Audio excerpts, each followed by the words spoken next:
요즘같이 이렇게 어렵고 힘든 시기에 그래도 항상 강좌에 빠지지 않고 나와주셔서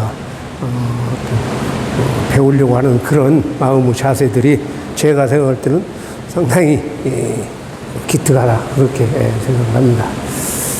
여러분들은 그 예라는 것을 어떻게 생각하십니까? 예. 여기다 우리는 절자를 붙여가지고 애절 그러죠. 애절. 예라는 우리 김 선생님 생각하실 때는 어째요? 인간 말고 동물 사회에서도 예라는 것이 있을 수가 있을까요?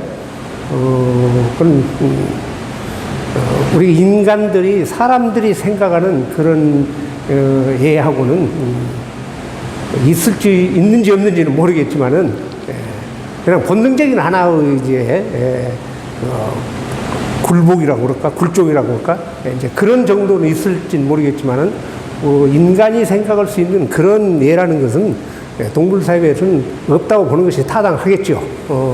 어쨌든 오늘 예라고 하는 것, 인간 사회에서 얘기하는 예라고 하는 것이 어떤 의미를 가지고 있고,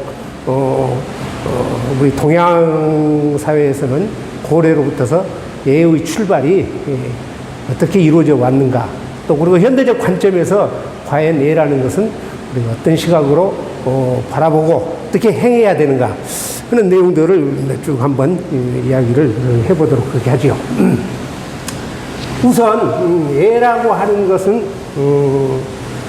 고대에서부터 우리 동양 사회에서는 사회의 질서를 유지해 나가는 하나의 규정, 규약, 제도, 그렇죠. 사회의 질서. 이게 아주 중요합니다. 사회의 질서를 유지해 나가는 그러한 규정들, 규약들이 바로 예다. 예다. 자, 예다. 이렇게 이야기를 하고, 그래서 좀 더 나아가서 말씀을 드려보자면은 예라고 하는 것은 인간이 지켜야 할 마땅한 어떤 도리, 인간이 지켜야 할 마땅하고 적절한, 인간과 인간 사이에서 지켜나가야 할 마땅하고 적절한 도리, 이걸 갖다 우리는 마땅하고 한자로 이야기하면 그러죠. 마땅한 의자. 그 다음에 적절하단 말이에요. 적절한 도리. 예를 규정 지을 수가 있습니다. 자, 그러면은 이러한 예라고 하는 것이 어떻게 출발을 했는가, 고대 사회에서부터서 우리 동양 사회의 대표적인 하나의 사상, 양대 산맥의 사상을 이야기를 하면은 학문적, 철학적, 종교적인 관점에서까지 본다고 하면은 여러분들 잘 아시다시피 뭐예요? 그렇죠. 유가 사상이고 도가 사상이지요.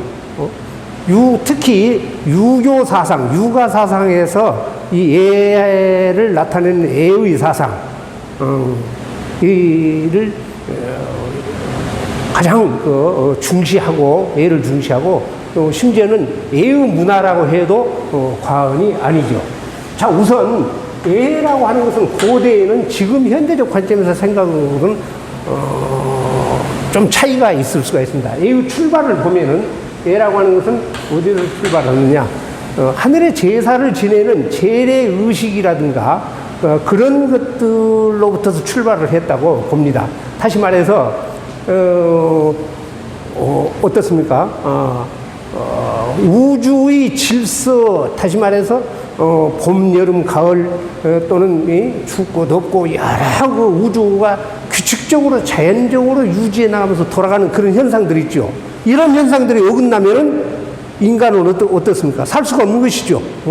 자연의 현상에 이변이 일어난다든가, 봄이 와야 되는데 갑자기 그냥 여름, 가을도 지나지 않고 겨울이 와버린다든가, 우주 질서가 깨뜨리면은 인간은 살아갈 수가 없는 것이고, 어떤 혼돈 속에서 빠져버릴 수밖에 없다고 말이죠.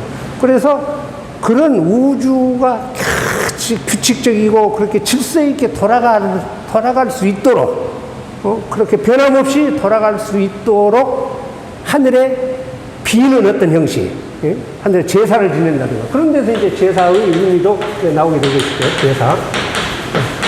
그래서 그런 차원으로 하는 뭡니까? 행위들이 나타나는데 주로 그런 것들은 신비로운 자연 현상을 대해서 인간이 기륭화복을 이렇게 바란다든가 그런 것들을 우리는 주술적 차원이라고 그러죠. 주술적 차원에서 행해졌던 것들이다. 예라고 하는 것이 이러한 것들이 표면화되어 있던 어떤 의식행위를 하나의 어떤 의식행위. 자, 의식행위를 예라고 이야기를 했단 말이에요. 그러니까 지금부터서 중국 고대 역사에 보면은 어때요? 주나라가 있었고 주나라 이전에는 지금부터 한 5,000년 전에 하나라, 은나라 이렇게 나가죠. 우리 동양의 인문 문화의 출발점은 전에도 한번 말씀을 드렸지만은 주나라 때부터서 형성이 되어 왔다라고 하는 것을 말씀 한번 드린 적이 있죠. 그러면 주나라 이전에는 은나라였단 말이죠. 은나라. 상이라고도 그렇게 이야기했죠. 상족들이 세운 나라에 대해서. 이 은나라, 다시 말해서 여러분들이 은나라 때 나오는 아주, 뭡니까? 아주 대표적인 유물이 뭐예요? 갑골문자죠. 갑골문자. 이 갑골 문자가 유물로서, 은나라의 유물로서 나왔던 데가 지금 현재 안양시, 은어라는 데이죠. 은어.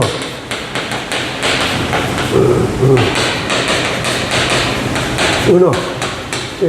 은어에서 주로 나와 있는 유물들이 대표적인 것이 갑골.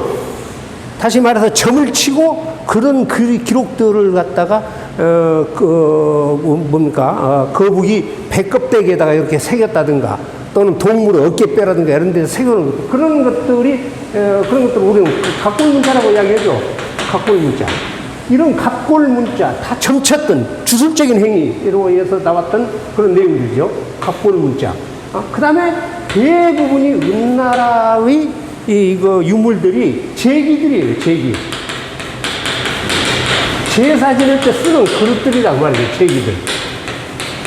자, 이런 것만 보더라도 고대 시대 때에 우리가 이런 행위들을 갖다가 예라고 이렇게 규정을 이제 후대에 지었는데 이런 것들만 보더라도 우리는 예라고 하는 것은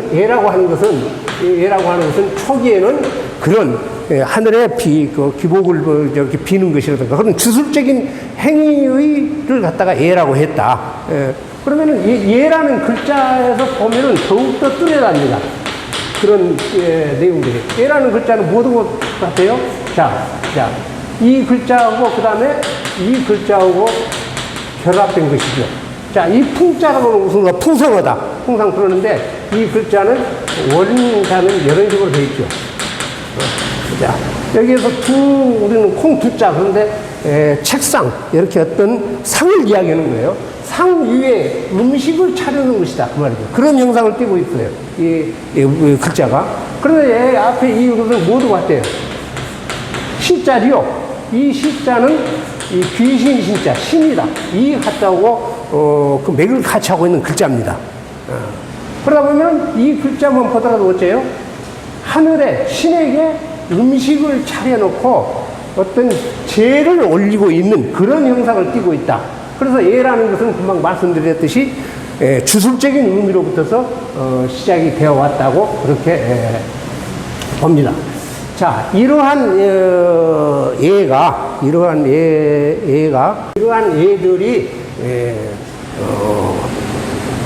예들이 이제 고대 사회에서는 어떻게 이제 작용을 했느냐면은 어째요? 아까 처음에 말씀드렸듯이 인지가 충분히 발달되기 전에는 모든 것을 하늘의 뜻이다. 또는 그런 신비스러운 현상으로 고려 봐왔기 때문에 주로 제사에 관련되는 것들로 이렇게 쭉 이어져 왔다고 하죠. 제사의 제례로서 이렇게 유지가 되어 진행되어서 왔었는데 이러한 예들을 주관하는 사람이 누구냐면은 주관하는 사람은 천자예요. 천자. 하늘의 아들이라고 해서 추후에는 이제 황제라고 이제 부르는데 천자가 주관을 하게 되고, 이러한 얘들을 집행하는 사람, 집행. 우리는 집례라고 이야기합니다. 집례. 이런 얘를 주관하는 사람은 천자지만은 집행하는 사람들을 우리는 고대에서 뭐라고 해야 하나, 유라고 그렇게 불렀어요. 자, 이 유자를 가만히 보면은, 파자를 보면은 사람인 자에다가, 그 다음에 뭐예요? 비우자. 자,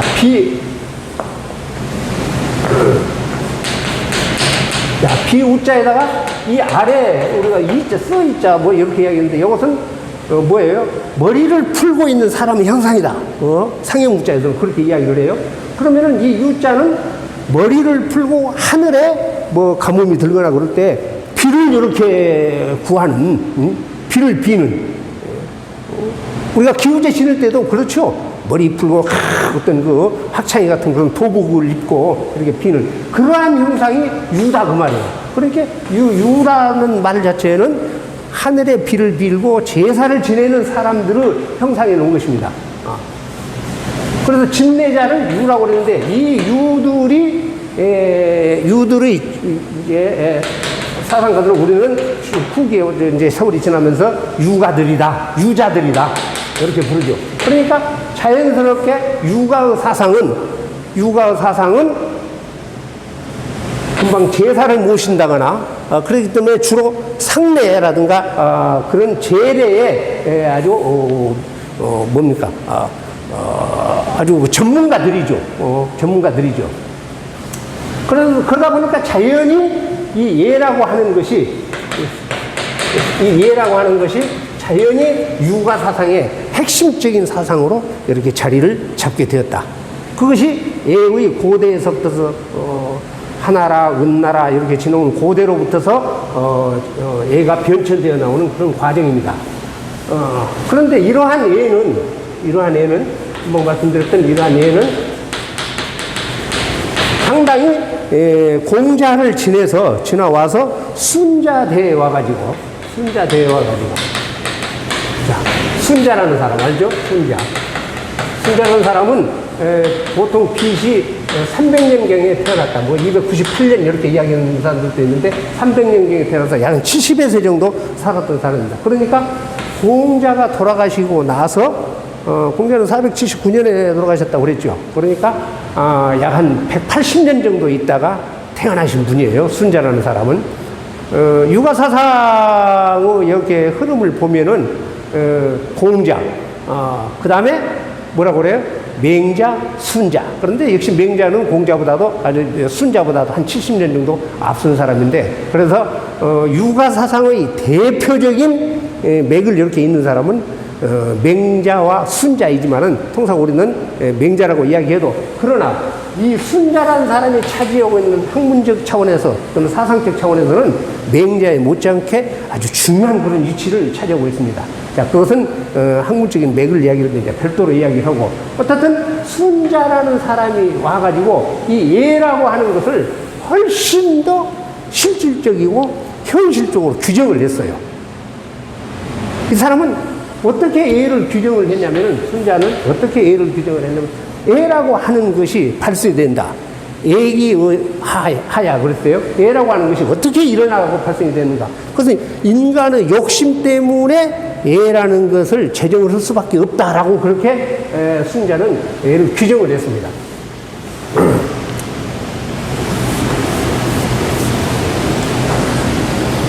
순자는 예라는 것이 왜 일어났는가, 왜 발생이 되었는가.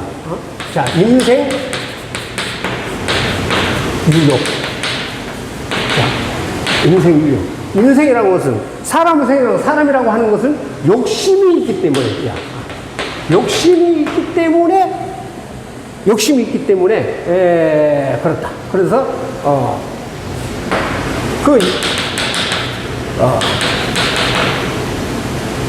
그다 하고자 해도 여기 부득. 자, 하고자 해서 얻고자 해도 부득. 얻지 못하면은 얻을 득자죠. 얻지 못하면은 뭐라고 그랬어요?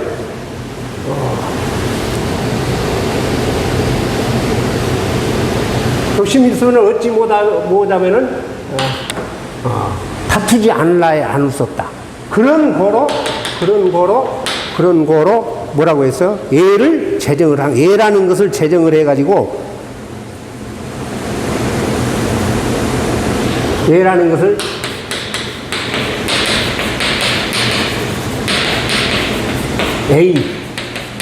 A를 제정을 해가지고,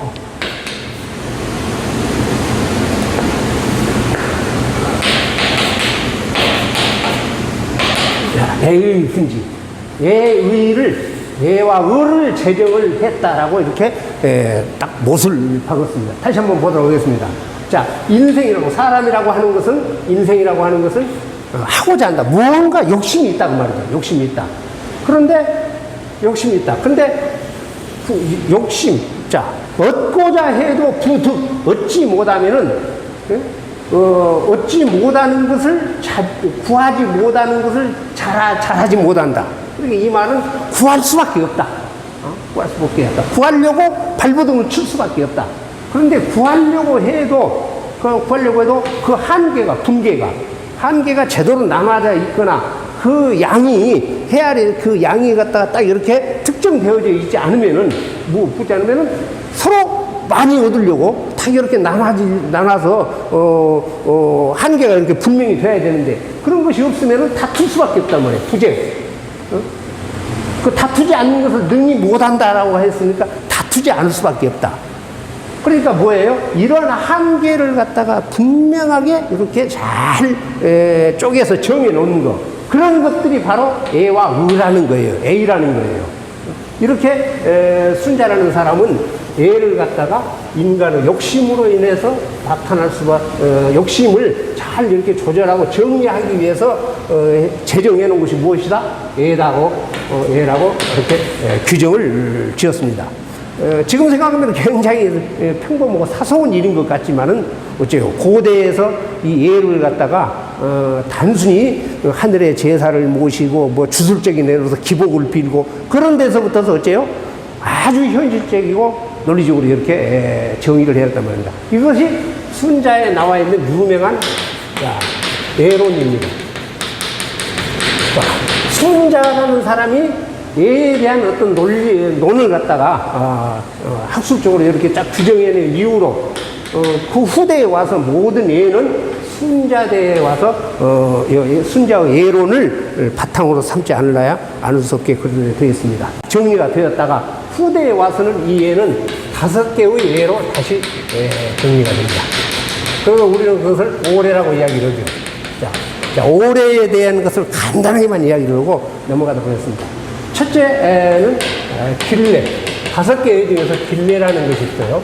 그 다음에 두 번째는, 길한 것이 있으면 흉내가 있겠죠. 세 번째는, 분래가 있습니다. 네 번째는,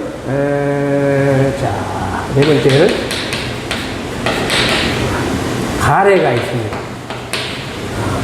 그 다음에 길래, 흉내, 분래, 가래, 그 다음에, 빈내.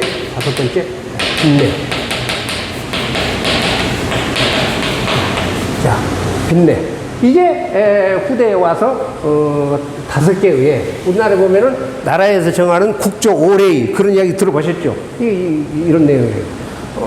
그러면은 간단하게, 이 5레에 대해서 조금 더 말씀을 드리고 하자면은, 그래요. 자, 길래라고 하는 것은 글자 그대로, 상스럽고 좋은 일이죠. 길할 길자니까, 길하다. 그 다음에 아주 흉하다, 좋지 않는 그런 것에 대해서 예를 이렇게 표시하는 거. 그 다음에, 먼저 군례는, 이 군사군자니까, 군사행동이라든가, 어떻든 군대의 어떤 예다. 그렇게 생각을 하시면 돼요. 가래는, 아주 즐겁고 좋은 예. 이 빈내는 뭐예요? 손님빈자니까 손님을 맞이하는 애. 이것은 가래. 그 다음에 여기는 군래. 여기서 흉내. 여기서는 길래. 자, 금방 말씀드렸지, 군대의 애절, 그 다음에 아주 즐겁고 좋은 일에 대한 애절, 그 다음에 여기서 손님을 맞이하는 애. 손님을 맞이하는 애는 고대는 뭘 이야기를 하냐면은 외국에서 오는 사신을 맞이하는 것들. 자, 사신을 맞이하는 것들. 뭐 우리나라 같으면은 주로 뭐 중국에서 이렇게 건너갔던 중국에서 사신이 온다라든가 외에서 사신이 온다라든가, 그래서 사신을 맞이하는 예를 대부분 이제 빈례라고 이야기죠. 자, 가래는 대표적인 것이 혼례입니다. 결혼식이다 그 말이죠.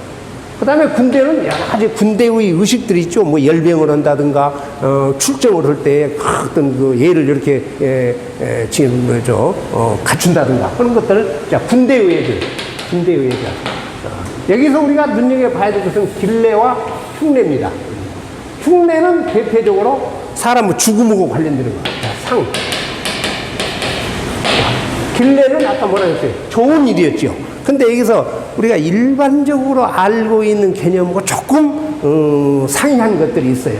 우리가 여기에서 좀 짚고 넘어가야 될 것이 바로 이야기입니다. 여기서 길례는 좋은 일이니까, 길한 일이니까, 우리가 흉하다, 우리가 길하다 그랬죠.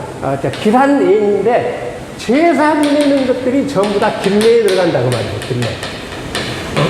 사람이 죽고 나서 제사를 지내는 조상 제사가 되었던 대표적인 것이 이제 아까 지난번에도 한번 말씀드렸듯이, 산천에 하늘의 제사를 지낸다든가, 산천, 강이나 바다나 자연 어떤 이런 쪽에다 제사를 모신다든가, 산천의 제사를 모신다든가, 하늘의 제사를 모신다든가, 그런 제사. 그 다음에 조상에 대한 것들. 조상에 대한 그것들도 이 제사의 길례에 들어간다고 말이죠. 그런데 흉례는 단순히 사람 죽음하고 관련되어 있는 것만 흉내로 봅니다. 그러니까 그 점이 틀리죠. 아까 제사를 이렇게 지내는 것은 슬프고 특히 조상 제사 같은 경우에는 그렇기 때문에 그런 것은 흉내에 들어가지 않느냐, 그렇게 물어본 사람도 있고 이제 그래요. 지난번에도 누군가 지난번에 그거 한번 누가 박 선생님 한번 물어봤던가? 우리가 큰 축제를 할 때 뭐라고 이야기해요? 축제는 굉장히 즐거운 일인데 확 뛰고 먹고 마시고 뭐 이런 아주 즐거운 행사인데 여기다 제사를 지내는 제사 제자를 썼습니까? 그렇게 한번 물어본 적이 있어요. 제가 이런 질문은 작년에 모 사원에 가서 이제 강의를 했을 때도 이런 질문을 받았어요. 여러분들은 그러니까 이 개념이 조금 불분명하기 때문에 그래요.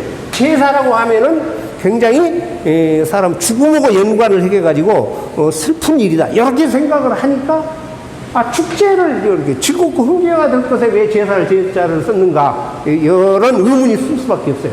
그런데 바로 상을 당했을 때 죽음과 직접 관련되어 있는 것들만 우리는 흉한 그런 예로 보고, 죽음 이후에 신을 이렇게 모신다라든가 어떻든 그런 것들, 조상신을 모신다든가 그런 것들을 제사는 전부 다 길례, 좋은 예이다 말이야. 그래서 우리는 요즘에는 축제 없는 데가 없죠. 각 지방마다. 그래서 축제는 쓸 때 이제 길례이기 때문에 이 제사 제자를 쓴다. 이랬다든가. 상식적으로 조금 이렇게 알고 갈 필요가 있습니다. 여기서 이제 상은 통상 빈례하고, 요 빈자는 여기다 죽음을 뜻하는 변이 이렇게 붙어 있죠. 손님 빈자에다가 빈소 빈자입니다. 빈례하고 그 다음에 우리가 이야기하는 장례, 두 가지로 나눠집니다. 사람이 죽고 나서 간단 말이에요. 사람이 죽고 나서 어째요? 우리가 발인 그러죠. 발인. 자, 사람이 죽고 나서 그 다음에 발인을 하게 되죠.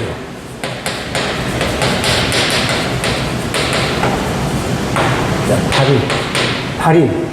발인에서 어디로 갑니까? 장지로 가지요. 자, 장지로 간다고 말해요. 장지로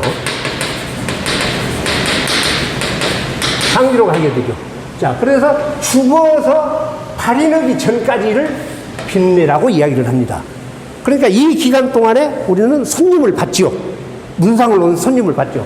이때를 빈도라고 이러한 장소를 우리는 뭐라고 그래요? 어? 빈소. 그렇습니다. 빈소. 손님을 문상을 오는 조문객들을 받는 장소. 그래서 빈소. 그렇습니다. 빈소. 그러고 발인. 이제 손님을 다 맞이고 나서 지금 같은 경우는 3일장이 됐든 5일장이 됐든 그래 지내고 나서 어디로 가는 거예요? 장지로 출발을 할 때부터를 실질적으로는 장례라고 그렇게 이야기합니다. 근데 요즘에 와서는 그런 것을 구분을 않고 장례식장에 간다 뭐 이렇게만 이야기를 하지만은 그래도 원 개념이 살아있는 것은 뭐예요? 우리가 통상 이렇게 신의를 이렇게 모셔놓는 장소 가서 이제 조문을 갔을 때 우리는 빈소를 마련하고 빈소를 찾아간다 뭐 그런 이야기를 쓰는 것은 이러한 원뜻들이 그대로 남아있기 때문에 그러는 것입니다. 어떻든 간에 이러한 예라고 하는 것은 아까 신성의례 또는 세속의례 그런데 세속의례는 개인의 생활을 규범 이렇게 그 개인의 생활을 어떻게 해야 된다 하는 것들과 그 다음에 국가적인 그런 문제 또는 사회의 어떤 규범 이런 것들을 우리는 통틀어서 아까 세속의례라고 그렇게 이야기를 한다고 그랬죠. 이러한 세속의례들이 더욱더 이제 틀이 이렇게 잡혀지고 그러는 것은 주나라가 BC 1000년, 1100년 전에 성립이 되어가지고 대개 한 250년 이제 한 뭐 이렇게 300여 년 안팎으로 이렇게 지속이 되지요. 그러다가 BC 770년경에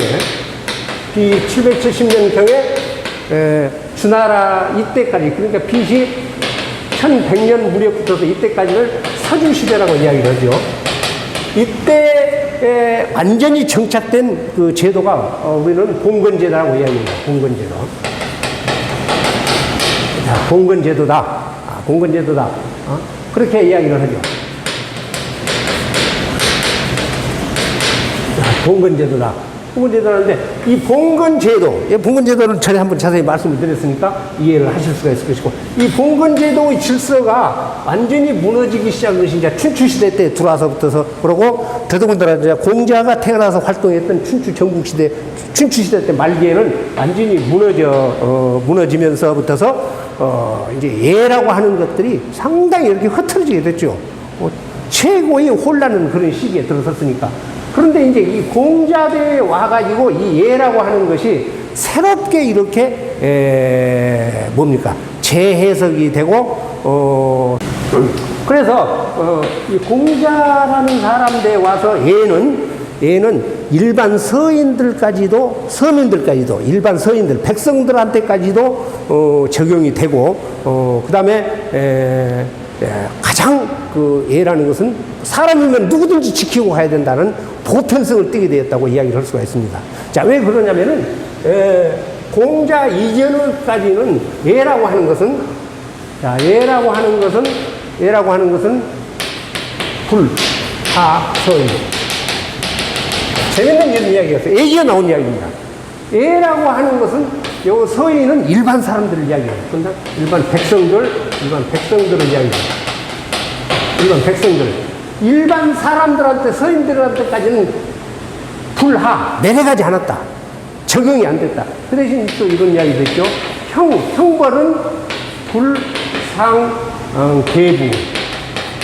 자, 이 대부는 이제 아까 경대부사 어떤 지배층을 이야기를 하죠. 이게 대부 이상한테는 가지 않았다.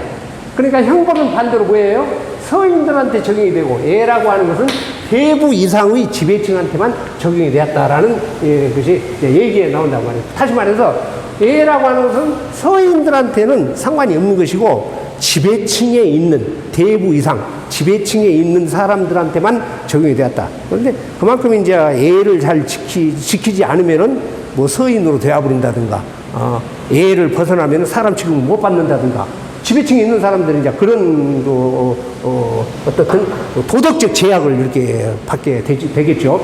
되었겠죠. 자, 이렇듯이 고대에는 예라고 하는 것은 서인들한테는 적용이 안 되고 지배층이 있는 사람한테만 적용이 되는데 금방 제가 뭐라고 들었어요?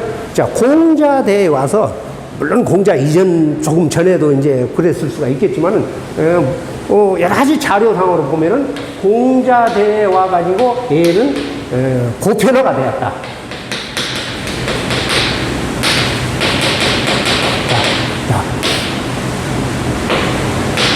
보편성을 띠게 됐다. 참 일반적인 어느 특정 층에만 이렇게 적용이 된 것이 아니라 모든 사람한테 다 일반적으로 적용이 됐다. 그런 것들을 알 수가 있습니다. 그 대표적인 문구가 어쩌면은 바로 이런 문구지 않는가,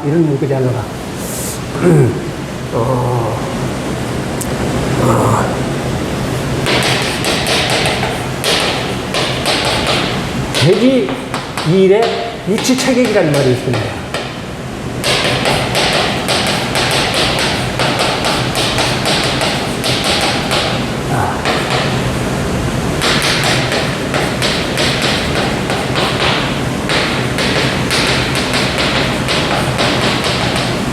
이게 뭔 말이냐면은, 애로서 모든 것들을 가지런할 제자예요.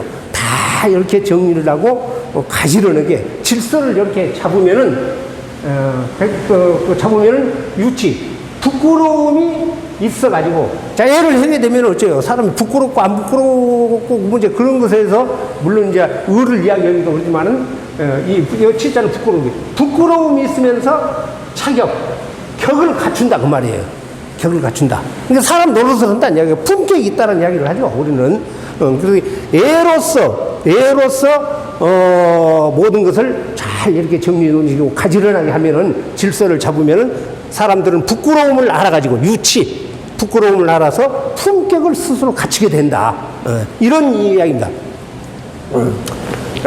여기서 단순히 이 말만 가지고는 여기가 조금 이런데 이 말 앞에 어떤 내용들이 있냐면은 이런 것들이 있어요.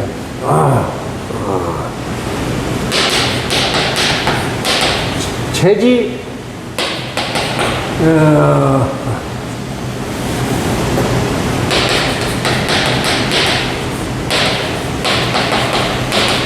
도지 이정 재지 이형 아주 중요한 거예요.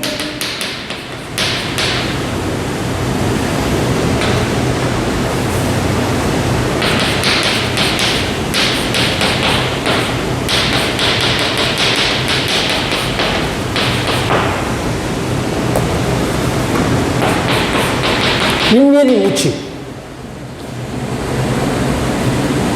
그러고 나서 이 말이 뒤따르게 돼요. 자, 여기서 이야기하면은, 다스림으로써, 여기 정이라고서는 다스릴 정자인 게, 정치함으로써, 다스림으로써 이끌면은, 요 도자는 이끌 도자, 길도자지만 이끌 도자, 인도한다. 그런 의미예요. 인도한다. 그렇게 단순히 다스림으로써 어떤 제도라든가 정치 제도라든가 이런 다스림으로써 백성들을 이끌고, 여기 형벌을 이야기죠.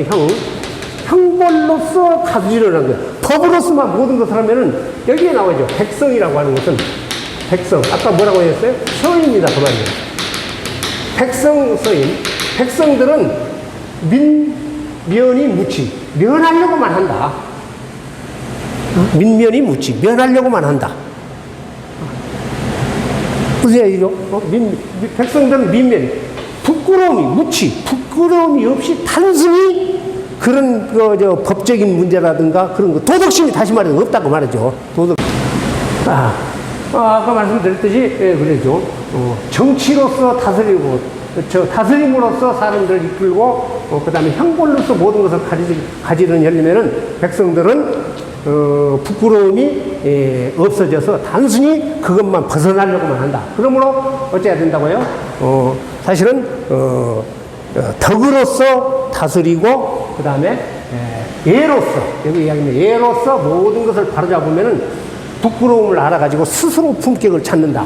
그래서 아까 말씀드렸던 이런 차원으로 예라고 하는 것은 서인들한테는 원래 적용이 안 되었던 것들을 갖다가 후대에 와서 어쨌다고요? 공자대에 와가지고 이렇게 일반화를 시켰다. 얘도 일반 백성들한테 똑같이 적용이 되는 것이다.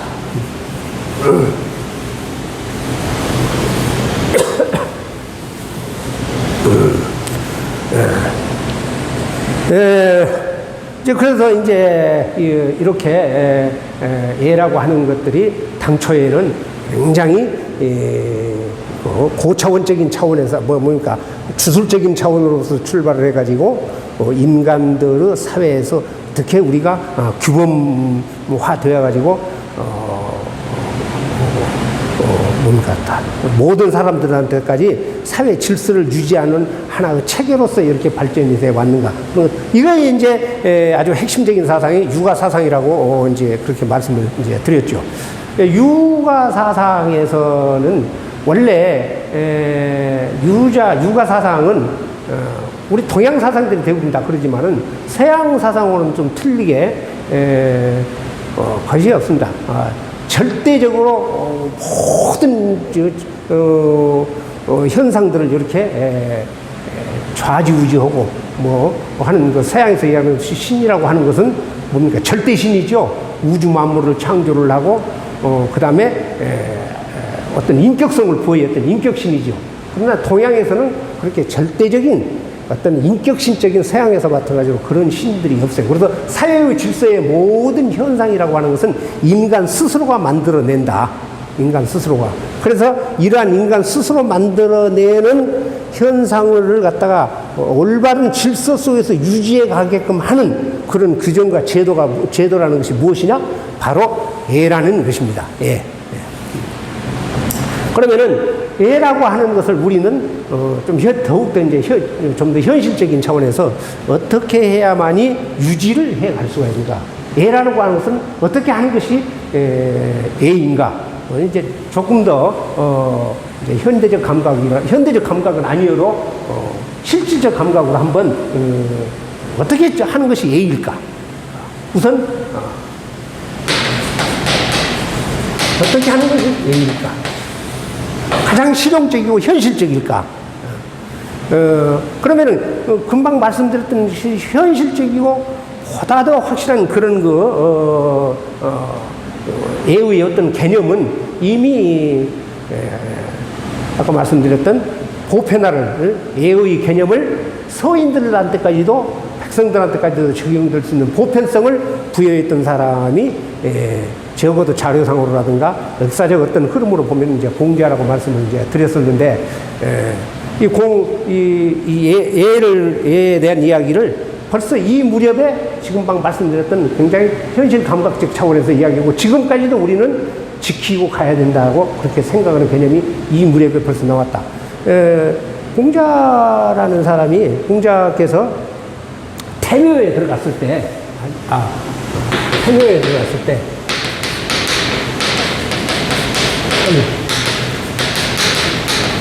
태묘에 들어갔을 때, 그때 태묘가 뭐냐면은, 노나라를 세웠던 주공이라는, 주공 알죠?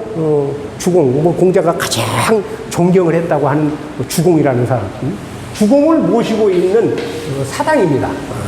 이 태묘에 공자가 이제 처음으로, 제사를 이렇게 모시는데, 이제 들어가요. 그러면서 공자가 계속해서 이제 옆에 사람한테 다른 신하들 이렇게 태묘에 이제 제를 모셔서 쭉 이제 대신들이 이렇게 늘어서 있는데 다음에는 어떻게 지냅니까? 다음에는 순서가 무엇입니까? 어떻게 이렇게 계속 물어봐요. 그러니까 옆에 있는 사람이 공부자 하면은 공중리 이러면 중리 아닙니까? 뭐 중리 하면은 공중리하면은 예의 대가라고 이야기했는데 예에 대해서는 모르는 것이 없다고 했는데 여러분 계속 여기서 저기서 끼워다면서 이렇게 물어보니까 공자를 누가 예의 대가라고 했느냐 저렇게 매사문 입태묘 입태묘 태묘에 들어갔을 때 유명한 얘기예요. 매사에 대해서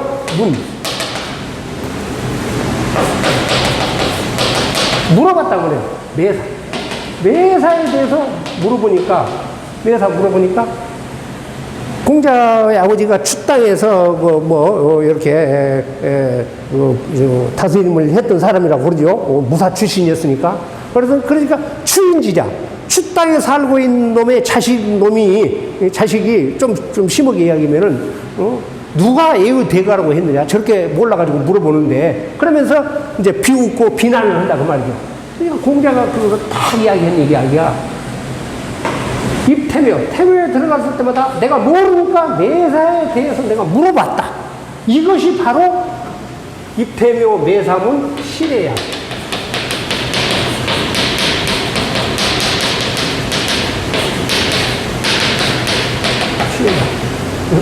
내가 모르니까 깐건마다 내가 물어본다.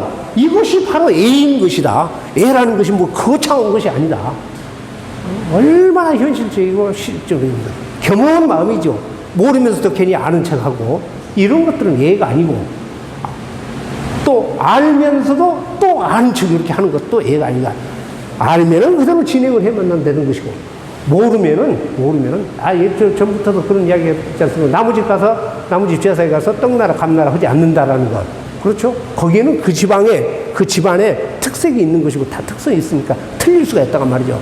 물론 큰 흐름은 이제 한 가지로 이야기를 할 수가 있겠지만은 그렇지 않다는 이야기예요. 공자의 이 말씀 한번 생각을 해보십시오. 내가 모르니까 태묘에 들어갔을 때 모르니까 순서와 절차를 내가 또 처음 해보는 것이니까 내가 다른 것은 잘 알고 있을지 몰라도 여기에서 내가 지금 처음 아니냐 그 말이죠. 그러니까 내가 물어본다. 이것이 바로 예의다. 얼마나 겸허한 자세냐 그 말이죠. 겸허한 자세냐. 우리는 그래서 이러한 것들에 대해서 아주 굉장히 겸허한 그런 마음의 자세를 이렇게 살펴볼 수가 있고 그 다음에는 또 뭡니까? 맹자라는 사람도 어째요? 공자의 사상을 아주 적통자라고 이야기하는 그 맹자도 어째요? 맹자도 어떤 것이 예냐? 사양지심이라고 그랬어요. 사양지심.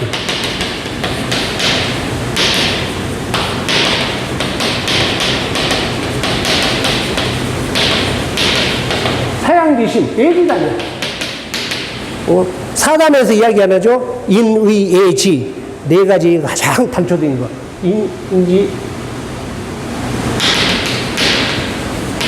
인지다. 예의 단초가 되는 거, 시발점이 된다거나, 예의 가장 단초가 되는 것은 뭐예요? 사양지심이라고 말해요. 사양지심. 사양은 뭡니까? 남한테 양보하고 배려하는 것을 이야기하는 것이죠. 남한테 양보하고 배려하는 거. 딱 그래서 사양지심이 예의 단초다 그 말이에요. 얼마나 간단하게 이야기를 했어요. 예에 대해서. 예가 복잡한 것이 아니다. 예라고 하는 것은 사양지심. 남한테 양보를 하고 사양한다. 우리가 사양한다고 그러죠? 양보를 하고 남을 배려하는 것. 이런 것들이 예다 그 말이에요. 이런 것들을 너절하게 무슨 철학적으로 아까 순자 같은 경우도 예는 어떻게 해서 발생이 되었느냐. 인간의 욕망 때문에 사람은 정확히 한계를 이렇게 나누고 그 다음에 그 나눠진 양을 정확히 이렇게 뭡니까 헤아리지 않으면은 분쟁이 일어날 수밖에 없다. 그래서 예를 제정한 것이다. 고대 유학자들은 공자와 공자 이후에 정통 유학자들은 이렇게 어떤 사안에 대해서 복잡하고 일반 사람들이 알아듣지 못하게 이야기하는 것이 아니라 아주 현실감각이고 저는 2500년이 지났지만은 대단히 실질적인 것이라고 그렇게 생각합니다. 전에 그런 이야기가 있죠. 지금 그 영국 그 여왕 90세가 이렇게 넘었습니까? 에리자베스 여왕이 중국에 이렇게 그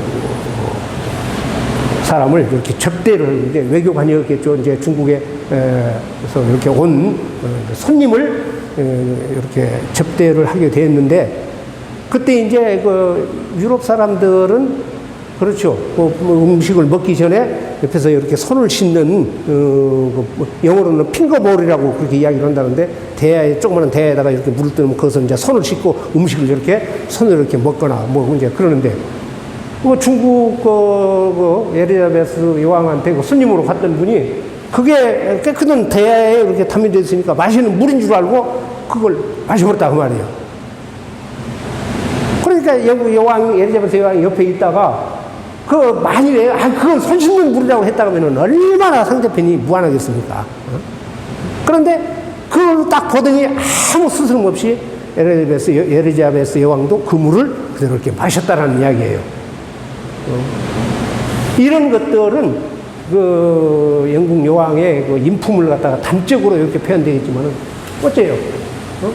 사양까지는 아니어도 남을 배려하는 마음이죠. 만약에 거기서 지적을 했다면은 좌석은 상당히 좀 엉망이 되어버릴 수가 있었겠습니다. 이렇게 맹자는 사양지심은 예의 단초를 이룬다. 그래서 그런 것들, 그러한 마음들, 예에 대한 것들을 가장 또 이런 것들도 아주 핵심적인 예라는 것을 어떻게 우리는 하는 것이 예인가를 말씀을 이렇게 하고 있지만은 보다 더 나는 시사성이 있고 굉장히 더 현실감이 있기 때문에 이번 얘기 속에 나온 이야기인데 예라고 하는 것은 예자. 예라고 하는 것은 무엇이냐? 자비존입니다.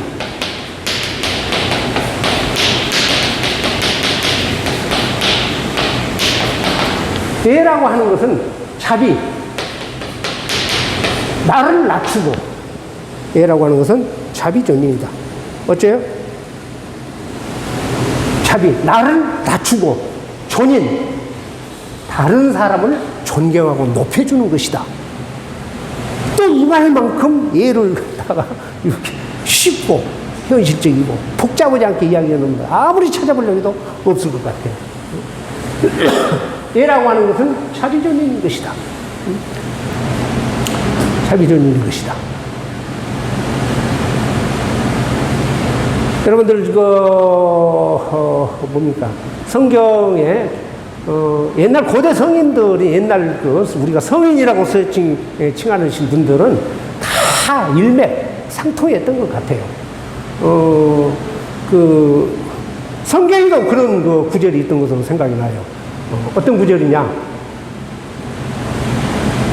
마태복음에도 나오고 누가복음 16장인가 여기에도 나오는 것으로 알고 있는데, 보면은 그런 문구가 있죠. 내가 너희에게 이르노니 스스로 높이려고 한 자는 낮아질 것이요 낮아지려고 하는 자는 높아질 것이니라. 그런 문구 보신 적 있죠? 아마 꼭 교인이 아니더라도 기독교인이 아니더라도 많이 들어왔을 거예요. 내가 너희에게 이르노니 스스로 높이려고 한 자는 낮아질 것이고 낮아지려고 하는 자는 높아질 것입니다. 이런 문구도 정말 평범한 것 같이 들리지만은 평생 우리가 가슴속에, 여러분 어떤 장소라든가 가면은 자기를 대접 안 해준다고 나서서 그냥 어떤 자리에 가면은 앞좌석에 이렇게 앉으려고 그러고 행사를 주최한 사람이니까 모든 사람들이 그렇죠, 인격적으로 훌륭하고 어떤 위치를 차지하고 있으면은 뒤에 앉아서 앞으로 모시고 오죠. 그런 내용들을 보면 어째요? 남이 뭔지 알고 있다고 말이에요. 엊그저께 뭔 행사를 갔는데 나이가 한 80줄이 넘으신 분이 사회적으로 굉장히 많이 또 여러 가지 문화 활동도 이렇게 하시는 분이 그러는데 자기가 앞에 나가서 축사를 했는데 다른 자기가 생각할 때는 훨씬 모든 사람도 자기하고 동급으로 축사를 하는데 자기하고 같이 세웠다고 해가지고 행사가 끝난 뒤에 그 주최 측 당사자한테 와서 화를 내고 말이고 내가 그것밖에 되지 않느냐. 그런 상당히 아무리 생각해도 마음속은 그렇다 할지라도 그런 표현을 할 필요도 없는 것이고 그런 것이죠. 그건 스스로 높이려고 하는 거면은 앞에서는 나이가 그렇고 사회적으로 어떻든 외관적 직책이 높고 그러면은 이거 선생님 그러면서 이렇게 할랑은 몰라도 뒤에 돌아서 가지고는 어째요? 에이 자식 하면서 다 이렇게 손가락질로 욕하지요. 한번 보십시오. 예라고 하는 것은 스스로를 낮추고 남을 이렇게 받들었을 때 그 예가 되는 것이고, 그러면은 말하지 않아도 그 사람은 존중을 받는 것입니다. 그래서 우리는 예라고 하는 그 대신, 자, 예라고 하면은 아까 처음에 말씀드렸듯이 무엇이 따른다고 그랬어요? 반드시 절이죠. 예절이라고 하죠. 이 절자는 무슨 말입니까? 툭툭 선이 이렇게 있는 마디를 이야기해요. 마디절 그러죠. 그래서 예라고 하는 것은 반드시 탁탁 어떤 격에 맞아야 되고, 그 다음에 절도가 있어야 된다는 이야기죠. 예를 갖춘다고 해가지고 너무 사람들이 구신구신하면은 그것은 오히려 어째요? 예를 받는 사람이 저놈이 나한테 마첨한다고 이렇게 생각도 하겠지만은 꼭 무시한 듯한 그러죠. 그런데 예절이라고 하는 것은 적당해야 됩니다. 적당해야 돼요. 근데 그 적당하다고 하는 것은 우리가 세속적으로는, 일상적으로는 그 상황이라든가 본인의 위치라든가 상대편의 위치라든가 이런 것들이 고루 파악되지 않고는 뭡니까? 알기가 상당히 어렵죠. 이런 것들이 주변에 일어나는 어떤 사회적 현상들을 볼 수 있는 어떤 능력, 해안, 이런 것들이 갖춰져야 됩니다. 예라고 하는 것은 너무